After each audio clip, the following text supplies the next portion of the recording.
tentang dinamik routing. Perkenalkan, nama saya Nurbuana. Saya Kirana Dede Anastasia. Saya Muhammad Fadli Al-Karti. Saya Rizky. Saya Rivaldi.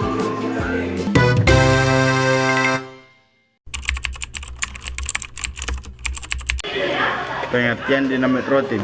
Dinamik routing adalah metode routing di jaringan komputer di mana router secara otomatis membangun dan memperbarui tabel routing dengan cara bertukar informasi antar router. Jadi tidak perlu diatur manual seperti static routing.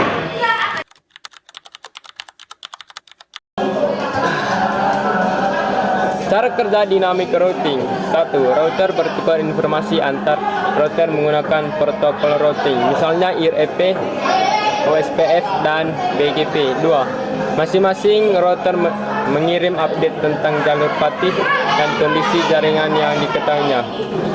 3. Router lain menerima update lalu menyesuaikan routing tabel mereka.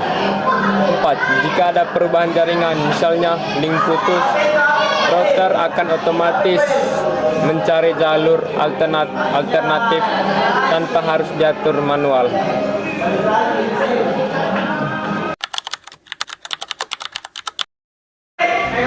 Contoh penerapan dinamik routing. Perusahaan besar dengan banyak cabang dan ratusan router, misalnya kantor pusat di Jakarta terhubung dengan cabang di Surabaya, Makassar, Medan, menggunakan USPF, EIGRP supaya kalau ada link putus, data tetap bisa lewat jalur lain.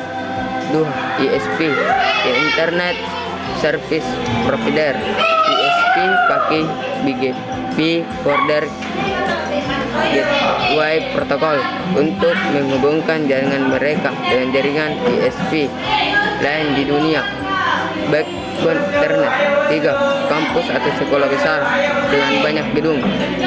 Router antar gedung dikonfigurasi dinamik routing supaya admin jaringan tidak perlu menambahkan static routing satu persatu. Contoh penerapan dinamis routing. Dinamis routing adalah metode routing yang dapat menyesuaikan diri dengan perubahan topologi jaringan. Berikut contoh penerapan dinamis routing. Jaringan dengan dua router A terhubung ke jaringan 1 dan jaringan 2. Router B terhubung ke jaringan 2 dan jaringan 3. Kedua router menggunakan protokol routing dinamis seperti OSPF atau EIGRP, perubahan topologi jaringan. Jika salah satu link antara router A dan jaringan 1 putus, router A akan secara otomatis menyesuaikan tabel routingnya untuk mengirimkan paket ke jaringan 1 melalui router B. Router B juga akan memperbarui tabel routingnya untuk mengirimkan paket ke jaringan 1 melalui router A.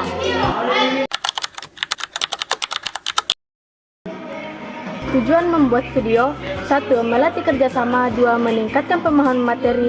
3. Mengembangkan kreativitas. 4. Meningkatkan keterampilan komunikasi. Dan 5. Sebagai media pembelajaran. Thank you very much. Sekian dari kelompok kami. Wassalamualaikum warahmatullahi wabarakatuh. Ini urip balik. Ini urus. Iya.